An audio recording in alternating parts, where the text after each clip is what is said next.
Welcome to Worldview Matters, discussing controversial issues, discerning current events, defending biblical Christianity. No topic off limits. And now, here's your host, David Fiorazzo. Hello again. Welcome, friends, family in Christ. There's so much going on in the world. Like to quote today's guest, Pete Garcia, we were just talking before we got on the podcast. We cannot keep up with everything, but we have to remember, step back, get in the Word of God. We weren't meant to keep up and know everything that's going on, but just with the internet and the 24/7 news cycle, you want to know what's going on, but we got to be very careful not to get overwhelmed. And so I'll put that out there before we touch on some of the topics today, because I think we need to start in Minnesota. We're going to talk about what the Trump administration is doing also, pulling out of the World Health Organization. But Pete Garcia's got a new Substack. You already know he's on YouTube, friends, but over on Substack, it's rev310.substack.com. rev310.substack.com. And over on YouTube, you can find him at Rev310 there. Pete Garcia, there it is. So, brother, thank you so much for squeezing us into your schedule. I know you've been putting a lot out there and you're working and keeping busy. Thank you for your time. Thank you. Thanks for having me back. It's good to be back on with you. It's been a while. Yeah, it has. And I'd love to get you on more often, but just getting our schedules together. Let's try to do that. You've been putting out some great videos and content with our brothers that we've had on this show too on Worldview Matters. I love it. And let's start in Minneapolis, St. Paul, maybe, and talk about the funding. There's an article over at Free Beacon. People are finding out, the more people find out, the average American, maybe Christian, maybe conservative, maybe Republican, maybe independent, but I think the average fair-minded American citizen hears about what's going on with the money and the fraud, the corruption, and it's really maddening. So who is funding these groups harassing ICE agents in Minnesota? It seems like this is very, very well organized, and the left's premier foundations and dark money networks have given millions of dollars to these agitators, and this is on record. So let's start there, Pete, and just overall, what's happening in the Twin Cities now. That they've been in the news before during, COVID, the Black Lives Matter riots and damage and chaos. Go ahead. Well, if I can start off with a quote, I don't know who this fella is, but he says, every single bit of chaos is being created on purpose, every last nonsensical bit of it. The purpose is for when the time comes, you will be begging for order, their order. And ooh, I like that. Yeah, it makes a lot of sense. But if you go back, I don't know, 20 years, you can go back to Glenn Beck's programs, and he had the chalkboard back when he was on, I think, Fox or whatever. And he did the tree, and basically all of these organizations have their money tied back to George Soros and his Open Societies Foundation, which has underneath it, that's the head of the umbrella, and then underneath it are all these spider web of smaller organizations that mostly sound like benign. They sound like, and they've been able to just kind of go under the radar for many, many years. Organizations that seem fairly innocuous, even, like who would have thought that a daycare center or, something like that in Minneapolis would draw the ire of, or be the vessel for so much fraud. Amazing. But I think Minneapolis is simply just, as many people have said, it's the tip of the iceberg. I mean, we're going to start seeing this across a lot of different states and in a lot of cities. And I think that is going to make 2026 a very chaotic year. But George Soros, leftist elites, you got to think back to the 1960s. I think it was 1960 when the British created basically what is the offshore banking system there that we find in places like Turks and Caicos, Cayman Islands, places like that, where that money system is not tied to any sovereign nation state, yet it was created by the British banking system themselves. They created it in conjunction with their exchequer and the government. And they also, that's really the slush fund, if you will, for dictators, for narco groups, terrorists, basically anybody that doesn't want to have their money tied up with any kind of sovereign state. So Mm. there's estimates of up to like $70 trillion going through there. And of that, probably about 350 to 400 billion dollars is narco money that cartels use.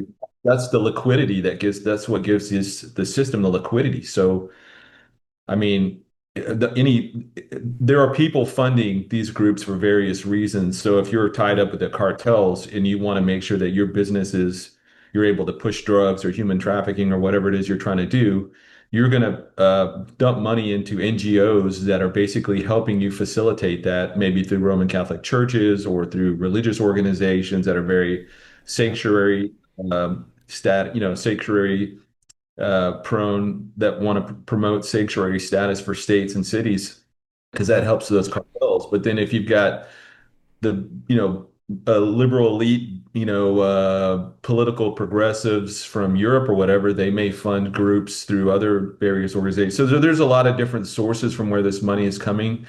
But you can always bet that George Soros or his son Alex Soros is always kind of tied up in these things in some way, shape, or form.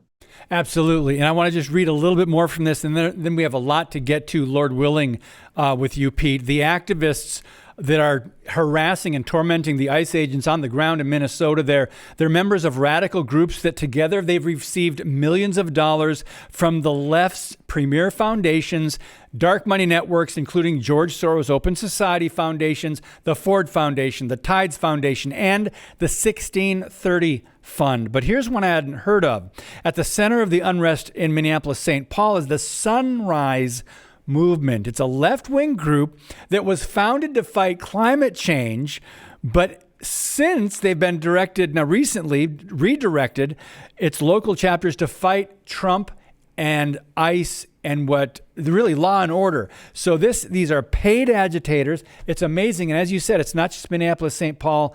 You see this happening in more blue cities or states, don't you?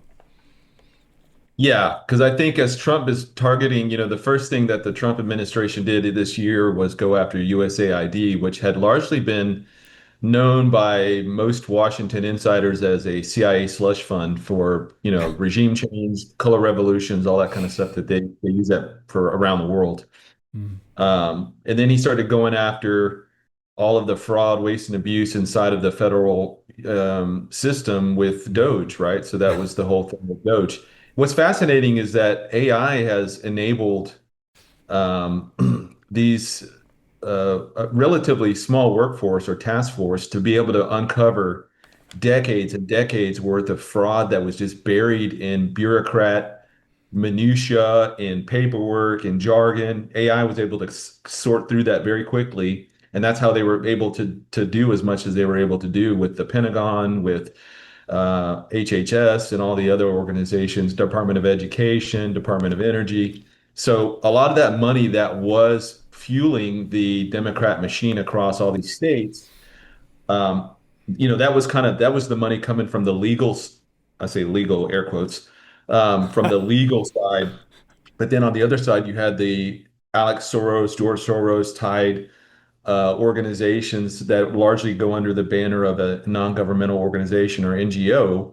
And so that money was kind of coming in from both sides, on top of money coming in from, campaign donors, and put in air quotes again, from other countries, Venezuela, the Maduro's top intel guy that they caught a little while ago said that he's got Republicans and Democrats that were on the take, and he's got their names, he's got all their information. So, money was coming in, but now that they start going after all the money, then a lot of this stuff is starting to dry up around the US. And then that in turn is where these activists come in. The Soros guys step up, organizations like Soros or the cartels or the wealthy progressives from abroad begin funding these groups to turn up the pressure against Trump, to try and turn the tide against Trump politically and through the media so that he backs off.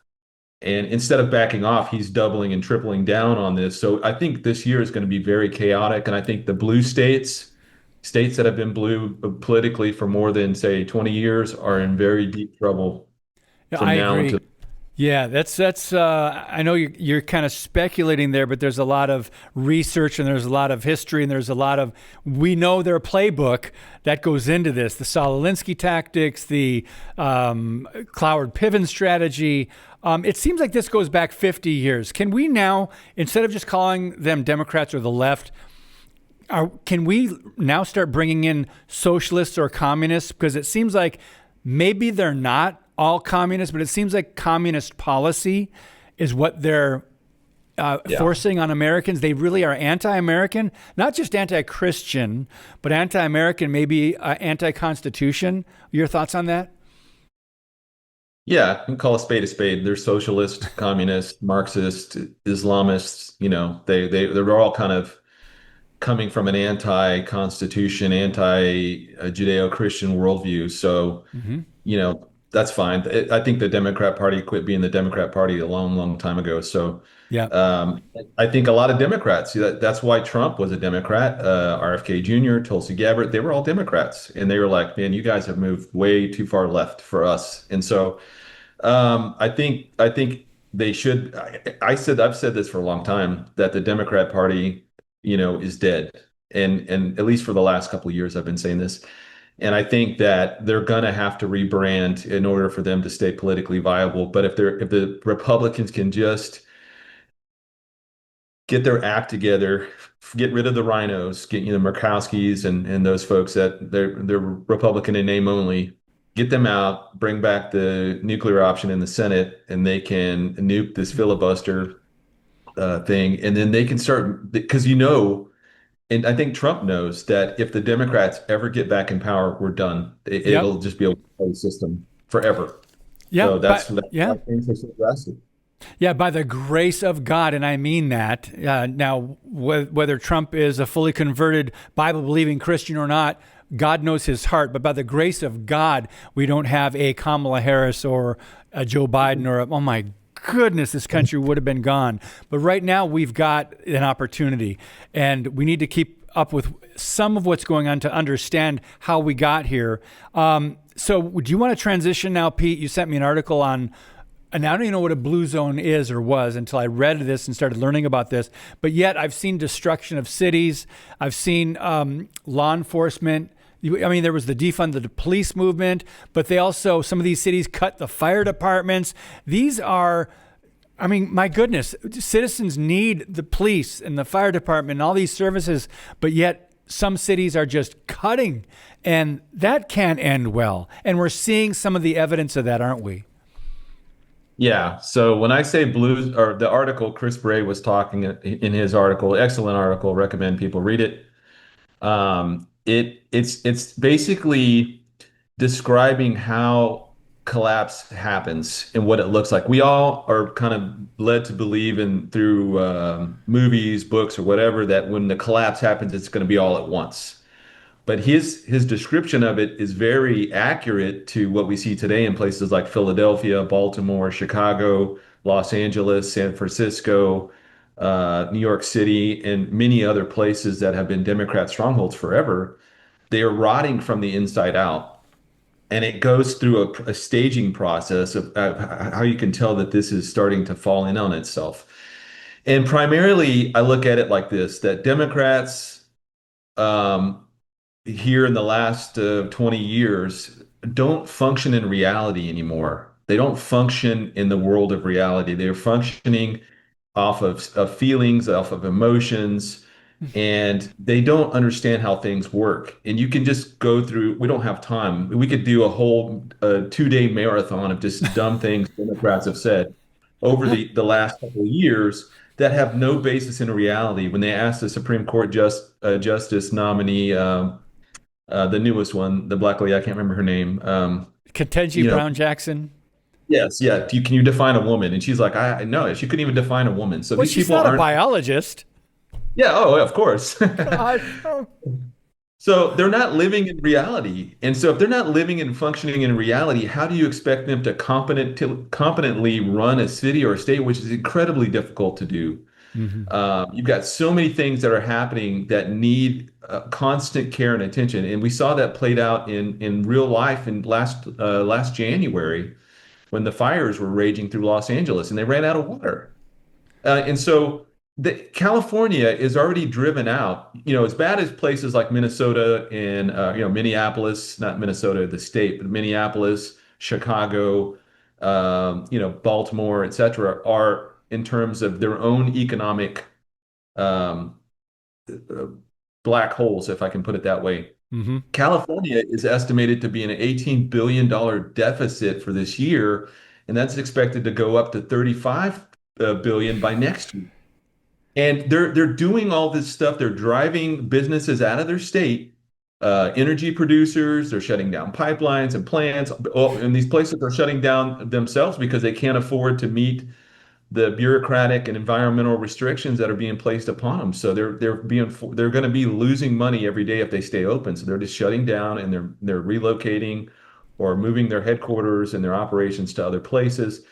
Just like Tesla moved out. I mean, so a lot of places are fleeing these blue states and they're coming to red states. And I say red in the sense like I know that not all of Texas is conservative, but because most of the major cities like Dallas and Houston and Austin are very liberal. And I would even take this down to those levels, like city budgets and places like that. They're only being propped up by the states that they live in. But if you have a blue state and a blue city, in these like metropolis kind of cities, these major cities, urban areas, they're going to be. I think we're going to start seeing these cities start to shutter, and you can just go around. I mean, I went the other day to a place here outside of Dallas, brand new mall. And it's not brand new, but it's a very nice mall. And inside of that mall, there was probably, I don't know, half of the stores were shut down. And that's not there. It's I've been to other malls and other places just to see it. It's everything is shutting down. Now, a lot of that does have to do with online shopping and things like that. There's other things, but taken in conjunction, that mall used to be a thriving, healthy place, and now it's becoming almost like a ghost town. And a lot of these cities, Los Angeles, Baltimore, et cetera, they too are going to start becoming ghost towns. And that's why they've been bringing in and importing these illegal aliens because they're losing their populations. Wow. And so that's why they're flying in, millions of Somalis or Haitians or, people from third world countries, through the open border process, as well as just very lax immigration laws and then sanctuary status for cities and states that defy, federal law. So things are coming to a head this year. That's all I'm trying to say with it. Yeah. I think you're spot on. We're going to take a brief pause, but we've got to talk more about this blue zone collapse and maybe some stats on firefighters, fire departments. It might surprise you, maybe not since the defund the police movement, but we'll be right back on Worldview Matters. Register now for the Worldview Matters Conference May 1st and 2nd in Green Bay, Wisconsin. Expert speakers include Alex Newman, Brianna Clausen, Olivier Melnick, Tim Chafee, Mark and Amber Archer, Laura Perry Smaltz, Jake Jacobs, Jay Siegert, Gary Kaw, Scott Shera, and Elijah Abraham. Delta Hotel, Green Bay, May 1st and 2nd. Go to worldviewmattersconference.com. That's worldviewmattersconference.com. So back to this article, what blue zone collapse looks like. I watched some of the videos that are within this article, and I've seen a lot of videos through the years on the true story of what happened to Detroit. And it is sad. It is tragic. And there's one of those videos in here of more recent, what things look like. But I mean, it cites one city in California, Vallejo, which cut their police force nearly in half, and then unable to pay its bills. The city filed for bankruptcy. And then it talks about another place, the East Contra Costa Fire Department District, 2019, 10 firefighters, it says, covered 250 square miles, much of it well populated, 10 firefighters. And then another place, Bethel Island, they didn't have a fire station any longer. The fire department's average response time to major emergencies A little under 14 minutes for the first engine to arrive. And same thing, Detroit now, and I'll let you go wherever you want with this, Pete. Detroit Police Department, there's such a lack of response there. It looks like 50%, there's a 50% chance that police would show up within an hour if you were shot or stabbed and called 911. And so there's a subheading here, life, death, and 911, thousands in crisis in Detroit waiting for police. So they don't have the resources either. And this is common, like you said, in blue cities and blue states. Yeah, there's 10 signs that you can look at for as you can look around and see if is my state in that kind of problem. You probably already know this just intuitively if you're watching this program, but you have rapid and persistent population decline, which means if you're looking around and you start seeing a lot of people that don't look like they were from there, wherever they are, that they're importing people into that location in order to backfill the loss of the native population there. Wow. You have major job losses and business closures. Again, empty commercial properties. You go around, places are boarded up, or the major industries there are shutting down or closing their stores because they can't afford to stay open any longer. They're losing too much money. Skyrocketing unemployment and underemployment rates, severe budget deficits and insolvency, municipal debt crises, pension and healthcare liabilities have gone out of control, declining property values or foreclosure spikes. There's essential services, what this article touches on, those things are starting to get cut, and which increases delay in response from law enforcement or fire departments or even ambulance service or hospitals, rising crime and social unrest, and then loss of credit access and business investment. So nobody's coming back in to invest in those places.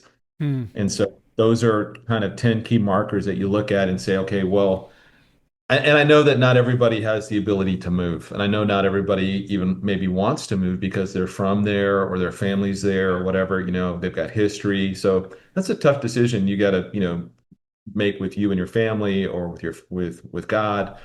And so personal decisions to stay or go, but God's going to use us wherever He can use us, Yep. and it doesn't matter, I guess in the long run, if you're looking for a soft, comfortable life, that's one thing. I'm more or less, addressing the fraud, waste, and abuse that have so gutted our nation that we're starting to not just see the effects, we're going to start feeling the effects, I think, this year. Did this start? I mean, we're down to 5 minutes now, Pete. Did some of it start, or did it balloon during Lyndon Johnson's Great Society when all these big programs that were supposed to eradicate poverty and things like that, right? Help the inner cities. Yeah. The money never gets to the people really in need. Go ahead and speak to that for a moment. Well, yeah. So Lyndon Johnson's Great Society basically created the welfare state within most of these urban areas that basically devastated like Black communities. It devastated the family, the nuclear family, a father, mother, children in the house. They incentivized single motherhood, which caused spike in divorce, which caused, children to grow up without both parents in the house, which caused a rise in crime and all sorts of others. So there's all these trickle down effects from there. But then you had the free trade, like the free trade thing that has basically was designed after World War II to give the world a leg up after World War II, primarily Europe and Japan and places. But that's been at the detriment to the United States. And so a lot of places, a lot of businesses been, shipping their business operations overseas because it's easier and cheaper to pay, a Chinese worker, $2 a day to work 12 hours than it is to pay an American worker, whatever the hourly rate is, plus the union, plus, healthcare benefits, all that stuff. So we did it to ourselves in a lot of ways in the corporate sector. So I think that Trump is trying to rectify a lot of those issues. And look, Trump is doing things that I don't agree with. Yeah. And this board of peace, I'm not on board with that.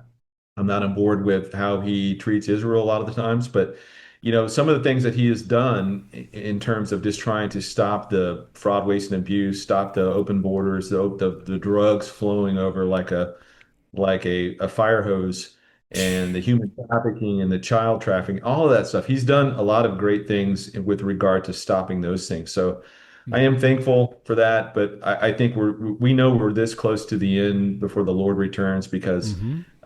United States, at least as the way she is today with the Constitution, Bill of Rights, etc., we're not in the Bible. We're not described as some great Western power in the Bible. So something happens to us. I think this is kind of just the tip of the iceberg, and we're going to see this year, I think, is going to be a very chaotic year. So just buckle up. It is already. We're already seeing it in the news. And that's why we've got to stay rooted and grounded in the truth and comfort and encouragement of the scriptures. Like you said, I don't agree with everything President Trump does, but he cut funding for climate change and 30 other UN agencies recently, also pulled out of the WHO, different things that I don't know why it took so long for an American president or anyone with the guts to do it, to make some of these moves. But Pete, in the final minute and a half, whatever you'd like to share to encourage people, or just stress the word of the year, discernment.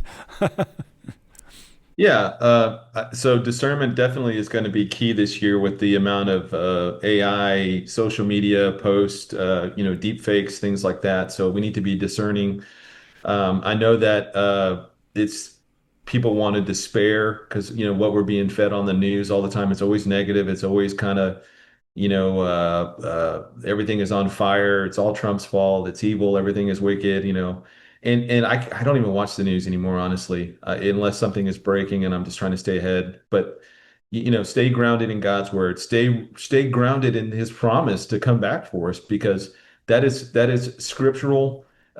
John 14:1-3, Jesus said, "Look, if I'm going to go away, I'm going to come back, and I'm going to take you to be where I am, receive you to myself, and take you to be where I am." So God is not a liar. He can't lie. And it's been nearly 2,000 years now, coming up on 2033. So we're getting close. We know we're in the season of His return. We don't know the day or the hour. Nobody know that, but we know that we're close. So we can cling to that blessed hope.